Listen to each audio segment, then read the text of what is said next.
श्री विष्णोरष्टोत्तरशतनाम स्तोत्रम्। विष्णुर्जिष्णुर्वषट्कारो देवदेवो वृषाकपिः दामोदरो दीनबन्धु राधिदेवोदितेः सुतः पुण्डरीकः परानन्दः परमात्मा परात्परः परशुधारी विश्वात्मा कृष्णः कलिमलापः कौस्तुभोद्भासितो रस्को नरो नारायणो हरिः हरो हरप्रियः स्वामी वैकुण्ठो विश्वतो मुखः ऋषिकेशो प्रमेयात्मा वराहो धरणीधरः वामनो वेदवक्ता च वासुदेवः सनातनः रामो विरामो विरजो रावणारी रमापतिः वैकुण्ठवासी वसुमान् धनदो धरणीधरः धर्मेशो धरणीनाथो ध्येयो धर्मभृतांबरः सहस्रशीर्षा पुरुषः सहस्राक्षः सहस्रपात् सर्वगः सर्ववित्सर्वः शरण्यः साधुवल्लभः कौसल्यानन्दनः श्रीमान् रक्षः कुलविनाशकः जगत्कर्ता जगद्धर्ता जगज्जेता जनार्तिः जानकीवल्लभो देवो जयरूपो जलेश्वरः क्षीराब्धिवासी क्षीराब्धि तनया वल्लभस्तथा शेषशायी पन्नगारी वाहनो विष्टरस्रवाः माधवो मधुरानाथो मोहदो मोहनाशनः दैत्यादिः पुण्डरीकाक्षो यच्चितो मधुसूदनः सोमसूर्याग्निनयनो नृसिंहो भक्तवत्सलः नित्यो निरामयः शुद्धो नरदेवो जगत्प्रभुः हयग्रीवो जितरिपुर उपेन्द्रो रुक्मणीपतिः सर्वदेवमयः श्रीशः सर्वाधारा सनातनः साम्यः सौम्यप्रदः श्रेष्ठा विश्वक्षेनो जनार्दनः यशोदातनयो योगी योगशास्त्रपरायणः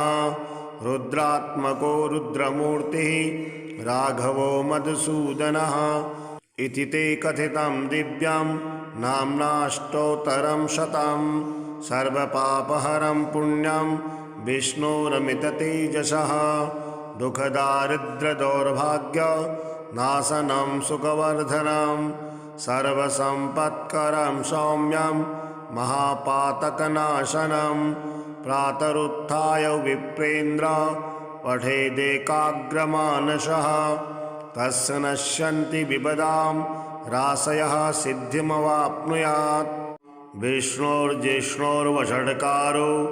देवदेवो वृषाकपिः दामोदरो दीनबन्धु राधिदेवोदितेः सुतः पुण्डरीकः परानन्दः परमात्मा परात्परः परशुधारी विश्वात्मा कृष्णः कलिमलापः कौस्तुभोद्भासितो रस्को नरो नारायणो हरिः हरो हरप्रियः स्वामी वैकुण्ठो विश्वतो मुखः ऋषिकेशो प्रमेयात्मा वराहो धरणीधरः वामनो वेदवक्ता च वासुदेवः सनातनः रामो विरामो विरजो रावणारी रमापतिः वैकुण्ठवासी वसुमान् धनदो धरणीधरः धर्मेशो धरणीनाथो ध्येयो धर्मभृतांबरः सहस्रशीर्षा पुरुषः सहस्राक्षः सहस्रपात् सर्वगः सर्ववित्सर्वः शरण्यः साधुवल्लभः कौसल्यानन्दनः श्रीमान् रक्षः कुलविनाशकः जगत्कर्ता जगद्धर्ता जगज्जेता जनार्तिः जानकीवल्लभो देवो जयरूपो जलेश्वरः क्षीराब्धिवासी क्षीराब्धि तनया वल्लभस्तथा शेषशायी पन्नगारी वाहनो विष्टरस्रवाः माधवो मधुरानाथो मोहदो मोहनाशनः दैत्यारिः पुण्डरीकाक्षो यच्चितो मधुसूदनः सोमसूर्याग्निनयनो नृसिंहो भक्तवत्सलः नित्यो निरामयः शुद्धो नरदेवो जगत्प्रभुः हयग्रीवो जितरिपुर उपेन्द्रो रुक्मणीपतिः सर्वदेवमयः श्रीशः सर्वाधारा सनातनः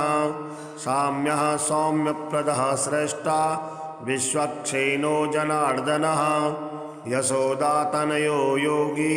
योगशास्त्रपरायणः रुद्रात्मको रुद्रमूर्तिः राघवो मधुसूदनः इति ते कथितं दिव्यं नाम्नाष्टोत्तरं शतं सर्वपापहरं पुण्यं विष्णोरमिततेजसः दुःखदारिद्र्यदौर्भाग्य नाशनं सुखवर्धनं सर्वसम्पत्करं सौम्यं महापातकनाशनं प्रातरुत्थाय विप्रेन्द्र पठेदेकाग्रमानसः तस्य नश्यन्ति विपदां राशयः सिद्धिमवाप्नुयात् विष्णोर्जिष्णोर्वषट्कारो देवदेवो वृषाकपिः दामोदरो दीनबन्धु राधिदेवोदितेः सुतः पुण्डरीकः परानन्दः परमात्मा परात्परः परशुधारी विश्वात्मा कृष्णः कलिमलापः कौस्तुभोद्भासितो रस्को नरो नारायणो हरिः हरो हरप्रियः स्वामी वैकुण्ठो विश्वतो मुखः ऋषिकेशो प्रमेयात्मा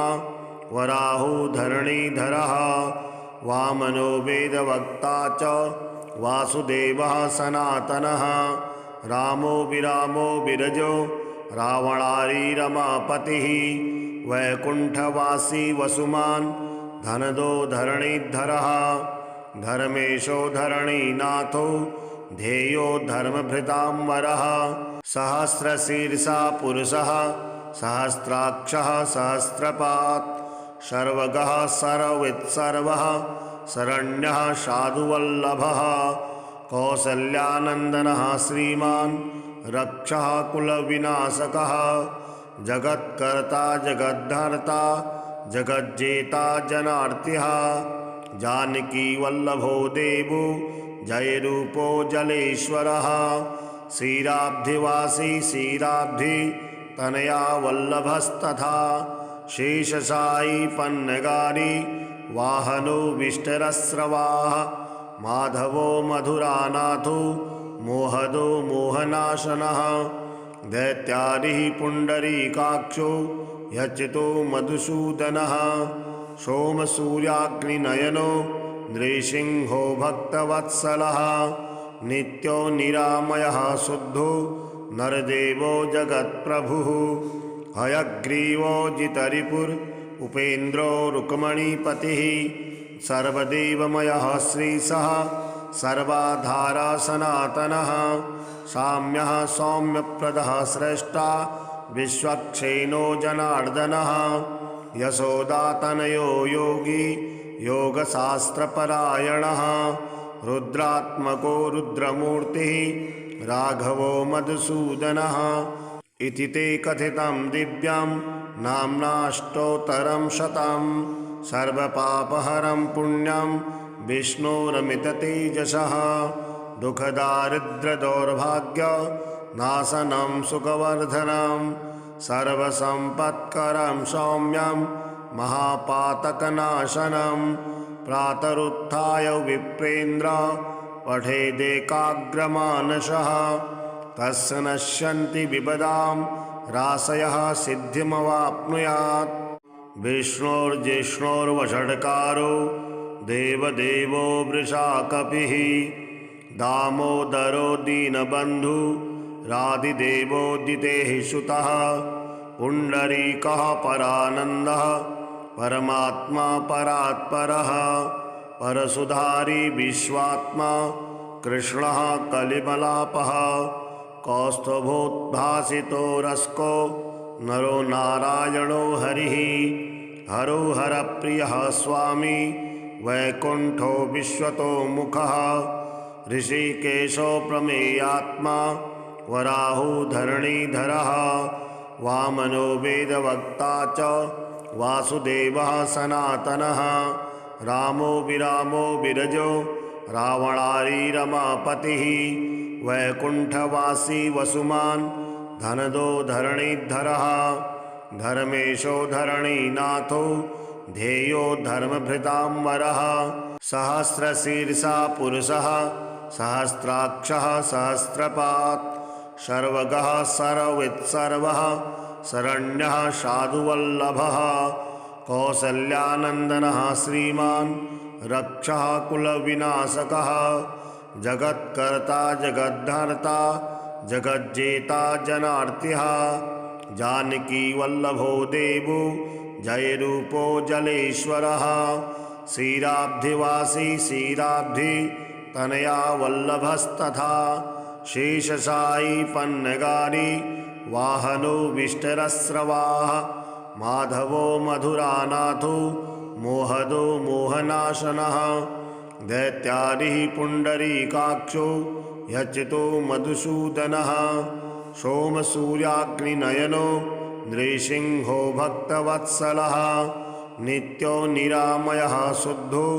नरदेवो जगत्प्रभुः हयग्रीवो जितरिपुर उपेन्द्रो रुक्मणीपतिः सर्वदेवमयः श्रीशः सर्वाधारा सनातनः साम्यः सौम्यप्रदः श्रेष्ठा विश्वक्षेनो जनार्दनः यशोदातनयो योगी योगशास्त्रपरायणः रुद्रात्मको रुद्रमूर्तिः राघवो मधुसूदनः इति ते कथितं दिव्यं नाम्नाष्टोत्तरं शतं सर्वपापहरं पुण्यं विष्णोरमिततेजसः दुःखदारिद्र्यदौर्भाग्य नाशनं सुखवर्धनं सर्वसम्पत्करं सौम्यं महापातकनाशनं प्रातरुत्थाय विप्रेन्द्र पठेदेकाग्रमानसः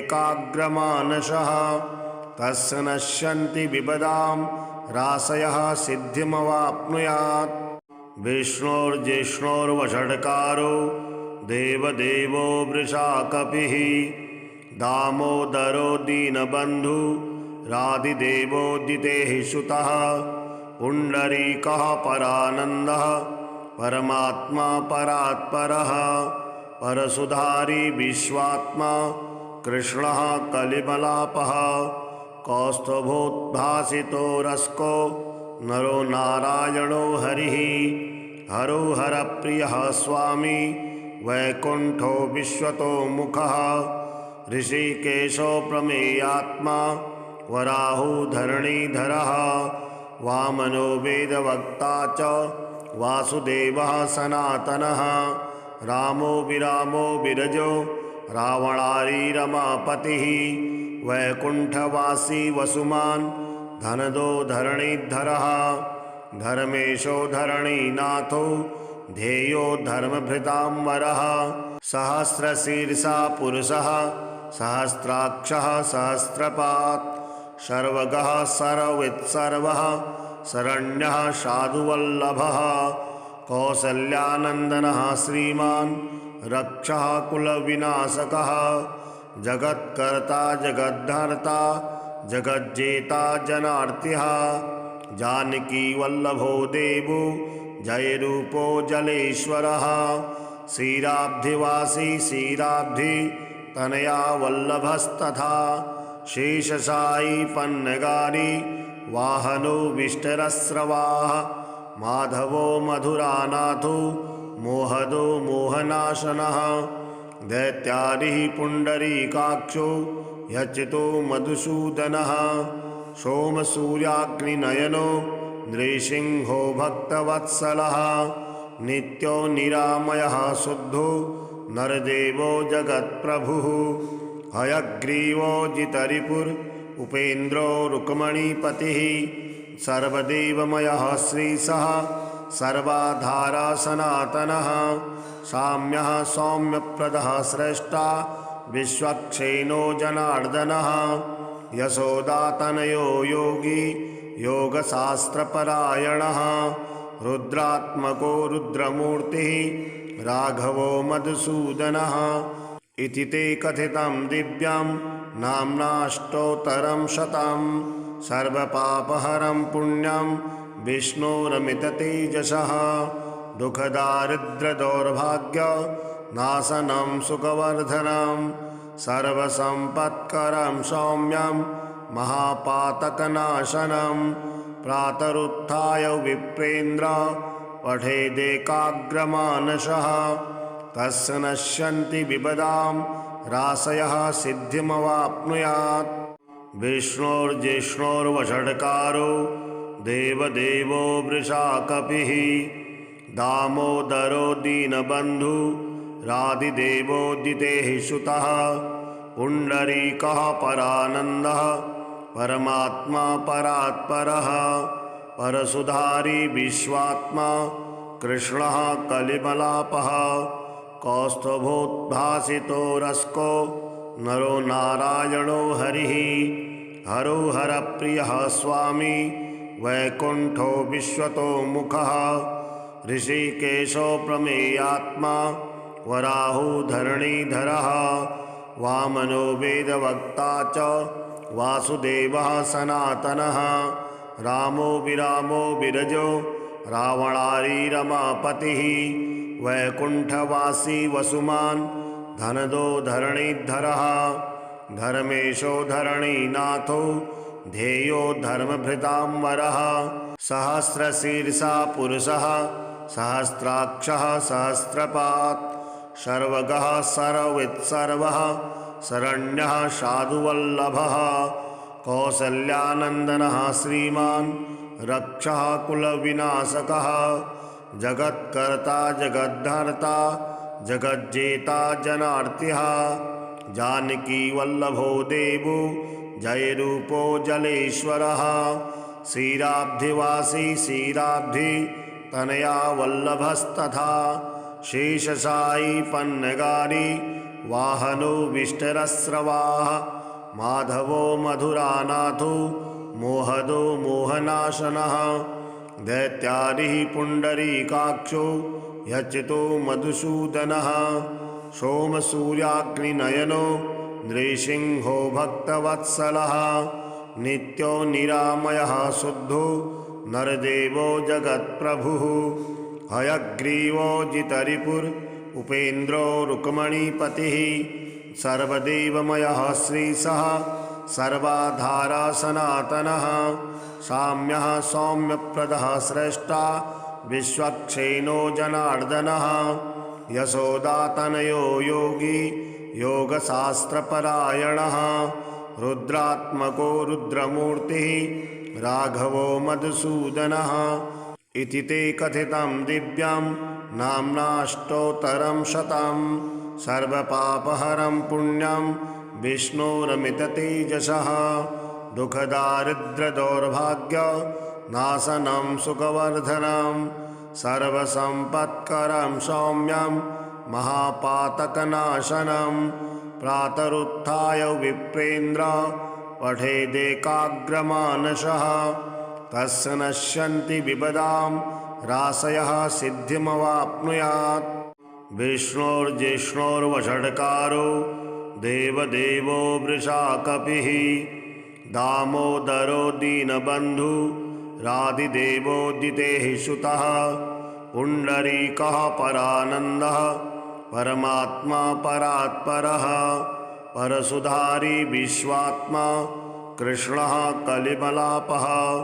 कौस्तुभोद्भासितो रस्को नरो नारायणो हरिः हरो हरप्रियः स्वामी वैकुण्ठो विश्वतो मुखः ऋषिकेशो प्रमेयात्मा वराहो धरणीधरः वामनो वेदवक्ता च वासुदेवः सनातनः रामो विरामो विरजो रावणारी रमापतिः वैकुण्ठवासी वसुमान् धनदो धरणीधरः धर्मेशो धरणीनाथो ध्येयो धर्मभृतांवरः सहस्रशीर्षा पुरुषः सहस्राक्षः सहस्रपात् सर्वगः सर्ववित्सर्वः शरण्यः साधुवल्लभः कौसल्यानन्दनः श्रीमान् रक्षः कुलविनाशकः जगत्कर्ता जगद्धर्ता जगज्जेता जनार्तिः जानकीवल्लभो देवो जयरूपो जलेश्वरः क्षीराब्धिवासी क्षीराब्धि तनया वल्लभस्तथा शेषशायी पन्नगारी वाहनो विष्टरस्रवाः माधवो मधुरानाथो मोहदो मोहनाशनः दैत्यारिः पुण्डरीकाक्षो यच्चितो मधुसूदनः सोमसूर्याग्निनयनो नृसिंहो भक्तवत्सलः नित्यो निरामयः शुद्धो नरदेवो जगत्प्रभुः हयग्रीवो जितरिपुर उपेन्द्रो रुक्मणीपतिः सर्वदेवमयः श्रीशः सर्वाधारा सनातनः साम्यः सौम्यप्रदः श्रेष्ठा विश्वक्षेनो जनार्दनः यशोदातनयो योगी योगशास्त्रपरायणः रुद्रात्मको रुद्रमूर्तिः राघवो मधुसूदनः इति ते कथितं दिव्यं नाम्नाष्टोत्तरं शतं सर्वपापहरं पुण्यं विष्णोरमिततेजसः दुःखदारिद्र्यदौर्भाग्य नाशनं सुखवर्धनं सर्वसम्पत्करं सौम्यं महापातकनाशनं प्रातरुत्थाय विप्रेन्द्र पठेदेकाग्रमानसः तस्य नश्यन्ति विपदां राशयः सिद्धिमवाप्नुयात् विष्णोर्जिष्णोर्वषट्कारो देवदेवो वृषाकपिः दामोदरो दीनबन्धु राधिदेवोदितेः सुतः पुण्डरीकः परानन्दः परमात्मा परात्परः परशुधारी विश्वात्मा कृष्णः कलिमलापः कौस्तुभोद्भासितो रस्को नरो नारायणो हरिः हरो हरप्रियः स्वामी वैकुण्ठो विश्वतो मुखः ऋषिकेशो प्रमेयात्मा वराहो धरणीधरः वामनो वेदवक्ता च वासुदेवः सनातनः रामो विरामो विरजो रावणारी रमापतिः वैकुण्ठवासी वसुमान् धनदो धरणीधरः धर्मेशो धरणीनाथो ध्येयो धर्मभृतांवरः सहस्रशीर्षा पुरुषः सहस्राक्षः सहस्रपात् सर्वगः सर्ववित्सर्वः शरण्यः साधुवल्लभः कौसल्यानन्दनः श्रीमान् रक्षः कुलविनाशकः जगत्कर्ता जगद्धर्ता जगज्जेता जनार्तिः जानकीवल्लभो देवो जयरूपो जलेश्वरः क्षीराब्धिवासी क्षीराब्धि तनया वल्लभस्तथा शेषशायी पन्नगारी वाहनो विष्टरस्रवाः माधवो मधुरानाथो मोहदो मोहनाशनः दैत्यारिः पुण्डरीकाक्षो यच्चितो मधुसूदनः सोमसूर्याग्निनयनो नृसिंहो भक्तवत्सलः नित्यो निरामयः शुद्धो नरदेवो जगत्प्रभुः हयग्रीवो जितरिपुर उपेन्द्रो रुक्मणीपतिः सर्वदेवमयः श्रीशः सर्वाधारा सनातनः साम्यः सौम्यप्रदः श्रेष्ठा विश्वक्षेनो जनार्दनः यशोदातनयो योगी योगशास्त्रपरायणः रुद्रात्मको रुद्रमूर्तिः राघवो मधुसूदनः इति ते कथितं दिव्यं नाम्नाष्टोत्तरं शतं सर्वपापहरं पुण्यं विष्णोरमिततेजसः दुःखदारिद्र्यदौर्भाग्यनाशनं सुखवर्धनं सर्वसम्पत्करं सौम्यं महापातकनाशनं प्रातरुत्थाय विप्रेन्द्र पठेदेकाग्रमानसः तस्य नश्यन्ति विपदां राशयः सिद्धिमवाप्नुयात्। विष्णोर्जिष्णोर्वषट्कारो देवदेवो वृषाकपिः दामोदरो दीनबन्धु राधिदेवोदितेः सुतः पुण्डरीकः परानन्दः परमात्मा परात्परः परशुधारी विश्वात्मा कृष्णः कलिमलापः कौस्तुभोद्भासितो रस्को नरो नारायणो हरिः हरो हरप्रियः स्वामी वैकुण्ठो विश्वतो मुखः ऋषिकेशो प्रमेयात्मा वराहो धरणीधरः वामनो वेदवक्ता च वासुदेवः सनातनः रामो विरामो विरजो रावणारी रमापतिः वैकुण्ठवासी वसुमान् धनदो धरणीधरः धर्मेशो धरणीनाथो ध्येयो धर्मभृतांवरः सहस्रशीर्षा पुरुषः सहस्राक्षः सहस्रपात् सर्वगः सर्ववित्सर्वः शरण्यः साधुवल्लभः कौसल्यानन्दनः श्रीमान् रक्षः कुलविनाशकः जगत्कर्ता जगद्धर्ता जगज्जेता जनार्तिः जानकी वल्लभो देवो जयरूपो जलेश्वरः क्षीराब्धिवासी क्षीराब्धि तनया वल्लभस्तथा शेषशायी पन्नगारी वाहनो विष्टरस्रवाः माधवो मधुरानाथो मोहदो मोहनाशनः दैत्यादिः पुण्डरीकाक्षो यचितो मधुसूदनः सोमसूर्याग्निनयनो नृसिंहो भक्तवत्सलः नित्यो निरामयः शुद्धो नरदेवो जगत्प्रभुः हयग्रीवो जितरिपुर उपेन्द्रो रुक्मणीपतिः सर्वदेवमयः श्रीशः सर्वाधारा सनातनः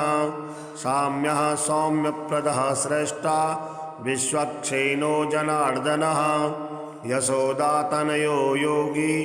योगशास्त्रपरायणः रुद्रात्मको रुद्रमूर्तिः राघवो मधुसूदनः इति ते कथितं दिव्यं नाम्नाष्टोत्तरं शतं सर्वपापहरं पुण्यं विष्णोरमिततेजसः दुःखदारिद्र्यदौर्भाग्यनाशनं सुखवर्धनं सर्वसम्पत्करं सौम्यं महापातकनाशनं प्रातरुत्थाय विप्रेन्द्र पठेदेकाग्रमानसः तस्य नश्यन्ति विपदां राशयः सिद्धिमवाप्नुयात्। विष्णोर्जिष्णोर्वषट्कारो देवदेवो वृषाकपिः दामोदरो दीनबन्धु राधिदेवोदितेः सुतः पुण्डरीकः परानन्दः परमात्मा परात्परः परशुधारी विश्वात्मा कृष्णः कलिमलापः कौस्तुभोद्भासितो रस्को नरो नारायणो हरिः हरो हरप्रियः स्वामी वैकुण्ठो विश्वतो मुखः ऋषिकेशो प्रमेयात्मा वराहो धरणीधरः वामनो वेदवक्ता च वासुदेवः सनातनः रामो विरामो विरजो रावणारी रमापतिः वैकुण्ठवासी वसुमान् धनदो धरणीधरः धर्मेशो धरणीनाथो ध्येयो धर्मभृतांवरः सहस्रशीर्षा पुरुषः सहस्राक्षः सहस्रपात् सर्वगः सर्ववित्सर्वः शरण्यः साधुवल्लभः कौसल्यानन्दनः श्रीमान् रक्षः कुलविनाशकः जगत्कर्ता जगद्धर्ता जगज्जेता जनार्तिः जानकीवल्लभो देवो जयरूपो जलेश्वरः क्षीराब्धिवासी क्षीराब्धि तनया वल्लभस्तथा शेषशायी पन्नगारी वाहनो विष्टरस्रवाः माधवो मधुरानाथो मोहदो मोहनाशनः दैत्यादिः पुण्डरीकाक्षो यच्चितो मधुसूदनः सोमसूर्याग्निनयनो नृसिंहो भक्तवत्सलः नित्यो निरामयः शुद्धो नरदेवो जगत्प्रभुः हयग्रीवो जितरिपुर उपेन्द्रो रुक्मणीपतिः सर्वदेवमयः श्रीशः सर्वाधारा सनातनः साम्यः सौम्यप्रदः श्रेष्ठा विश्वक्षेनो जनार्दनः यशोदातनयो योगी योगशास्त्रपरायणः रुद्रात्मको रुद्रमूर्तिः राघवो मधुसूदनः इति ते कथितं दिव्यं नाम्नाष्टोत्तरं शतं सर्वपापहरं पुण्यं विष्णोरमिततेजसः दुःखदारिद्र्यदौर्भाग्य नाशनं सुखवर्धनं सर्वसम्पत्करं सौम्यं महापातकनाशनं प्रातरुत्थाय विप्रेन्द्र पठेदेकाग्रमानसः तस्य नश्यन्ति विपदां राशयः सिद्धिमवाप्नुयात् विष्णोर्जिष्णोर्वषट्कारो देवदेवो वृषाकपिः दामोदरो दीनबन्धु राधिदेवोदितेः सुतः पुण्डरीकः परानन्दः परमात्मा परात्परः परशुधारी विश्वात्मा कृष्णः कलिमलापः कौस्तुभोद्भासितो रस्को नरो नारायणो हरिः हरो हरप्रियः स्वामी वैकुण्ठो विश्वतो मुखः ऋषिकेशो प्रमेयात्मा वराहो धरणीधरः वामनो वेदवक्ता च वासुदेवः सनातनः रामो विरामो विरजो रावणारी रमापतिः वैकुण्ठवासी वसुमान् धनदो धरणीधरः धर्मेशो धरणीनाथो ध्येयो धर्मभृतांवरः सहस्रशीर्षा पुरुषः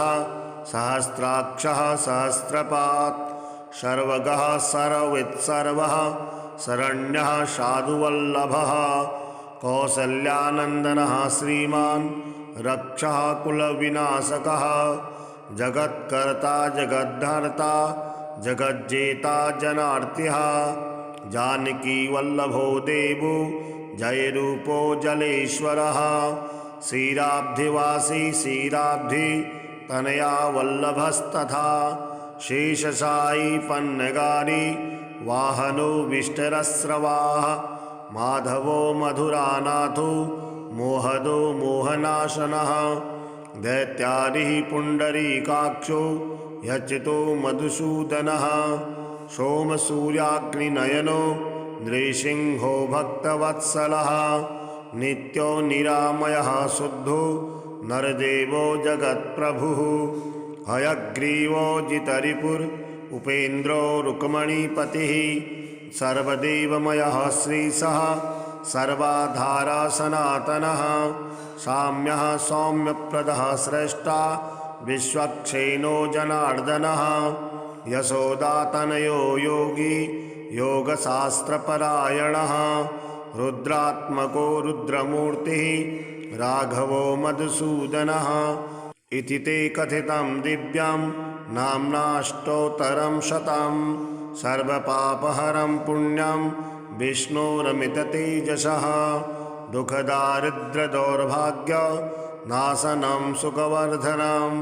सर्वसम्पत्करं सौम्यं महापातकनाशनं प्रातरुत्थाय विप्रेन्द्र पठेदेकाग्रमानसः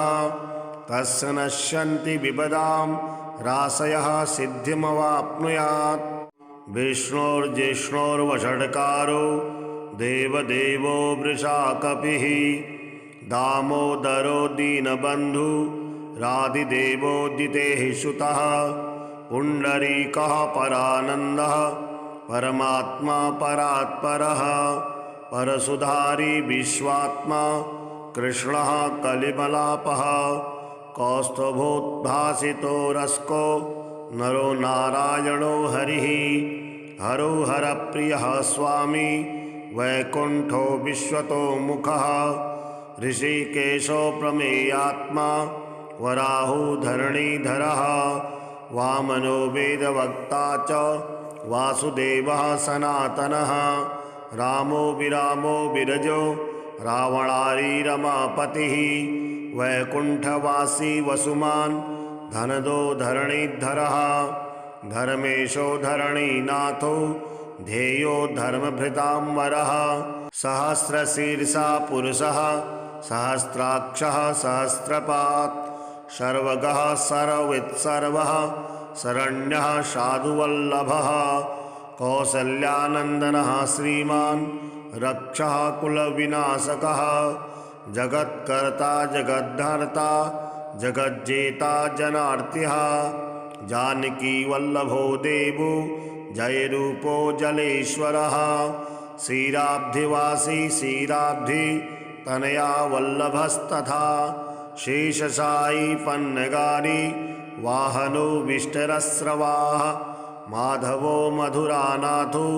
मोहदो मोहनाशनः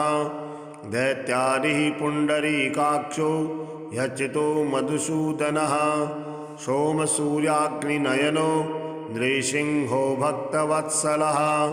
नित्यो निरामयः शुद्धो नरदेवो जगत्प्रभुः हयग्रीवो जितरिपुर उपेन्द्रो रुक्मणीपतिः सर्वदेवमयः श्रीशः सर्वाधारा सनातनः साम्यः सौम्यप्रदः श्रेष्ठा विश्वक्षेनो जनार्दनः यशोदातनयो योगी योगशास्त्रपरायणः रुद्रात्मको रुद्रमूर्तिः राघवो मधुसूदनः इति ते कथितं दिव्यं नाम्नाष्टोत्तरं शतं सर्वपापहरं पुण्यं विष्णोरमिततेजसः दुःखदारिद्र्यदौर्भाग्य नाशनं सुखवर्धनं सर्वसम्पत्करं सौम्यं महापातकनाशनं प्रातरुत्थाय विप्रेन्द्र पठेदेकाग्रमानसः तस्य नश्यन्ति विपदां राशयः सिद्धिमवाप्नुयात् विष्णोर्जिष्णोर्वषट्कारो देवदेवो वृषाकपिः दामोदरो दीनबन्धु राधिदेवोदितेः सुतः पुण्डरीकः परानन्दः परमात्मा परात्परः परसुधारी विश्वात्मा कृष्णः कलिमलापः कौस्तुभोद्भासितो रस्को नरो नारायणो हरिः हरो हरप्रियः स्वामी वैकुण्ठो विश्वतो मुखः ऋषिकेशो प्रमेयात्मा वराहो धरणीधरः वामनो वेदवक्ता च वासुदेवः सनातनः रामो विरामो विरजो रावणारी रमापतिः वैकुण्ठवासी वसुमान् धनदो धरणीधरः धर्मेशो धरणीनाथो ध्येयो धर्मभृताम्बरः सहस्रशीर्षा पुरुषः सहस्राक्षः सहस्रपात् सर्वगः सर्ववित्सर्वः शरण्यः साधुवल्लभः कौसल्यानन्दनः श्रीमान् रक्षः कुलविनाशकः जगत्कर्ता जगद्धर्ता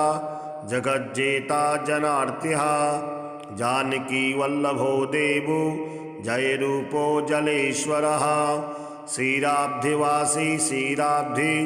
तनया वल्लभस्तथा शेषशायी पन्नगारी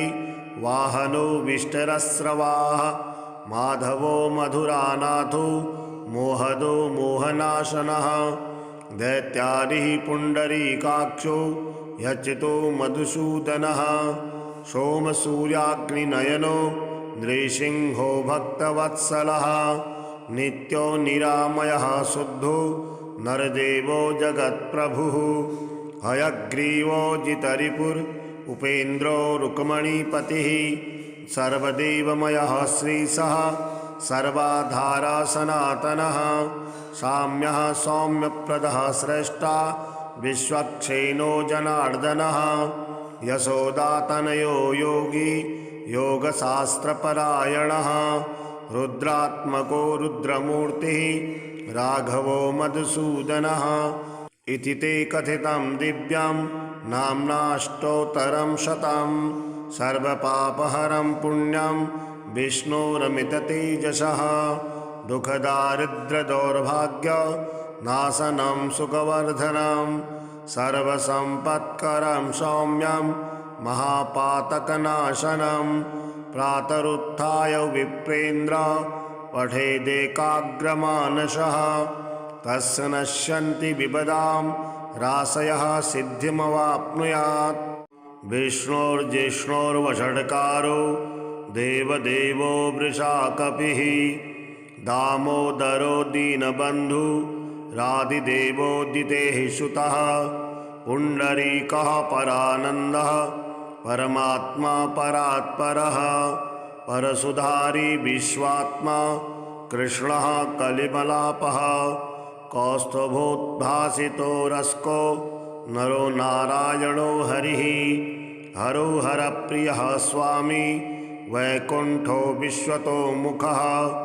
ऋषिकेशो प्रमेयात्मा वराहो धरणीधरः वामनो वेदवक्ता च वासुदेवः सनातनः रामो विरामो विरजो रावणारी रमापतिः वैकुण्ठवासी वसुमान् धनदो धरणीधरः धर्मेशो धरणीनाथो ध्येयो धर्मभृताम्बरः सहस्रशीर्षा पुरुषः सहस्राक्षः सहस्रपात् सर्वगः सर्ववित्सर्वः शरण्यः साधुवल्लभः कौसल्यानन्दनः श्रीमान् रक्षः कुलविनाशकः जगत्कर्ता जगद्धर्ता जगज्जेता जनार्तिः जानकीवल्लभो देवो जयरूपो जलेश्वरः क्षीराब्धिवासी क्षीराब्धि तनया वल्लभस्तथा शेषशायी पन्नगारी वाहनो विष्टरस्रवाः माधवो मधुरानाथो मोहदो मोहनाशनः दैत्यादिः पुण्डरीकाक्षो यच्चितो मधुसूदनः सोमसूर्याग्निनयनो नृसिंहो भक्तवत्सलः नित्यो निरामयः शुद्धो नरदेवो जगत्प्रभुः हयग्रीवो जितरिपुर उपेन्द्रो रुक्मणीपतिः सर्वदेवमयः श्रीशः सर्वाधारा सनातनः साम्यः सौम्यप्रदः श्रेष्ठा विश्वक्षेनो जनार्दनः यशोदातनयो योगी योगशास्त्रपरायणः रुद्रात्मको रुद्रमूर्तिः राघवो मधुसूदनः इति ते कथितं दिव्यं नाम्नाष्टोत्तरं शतं सर्वपापहरं पुण्यं विष्णोरमिततेजसः दुःखदारिद्र्यदौर्भाग्य नाशनं सुखवर्धनं सर्वसम्पत्करं सौम्यं महापातकनाशनं प्रातरुत्थाय विप्रेन्द्र पठेदेकाग्रमानसः तस्य नश्यन्ति विपदां राशयः सिद्धिमवाप्नुयात्।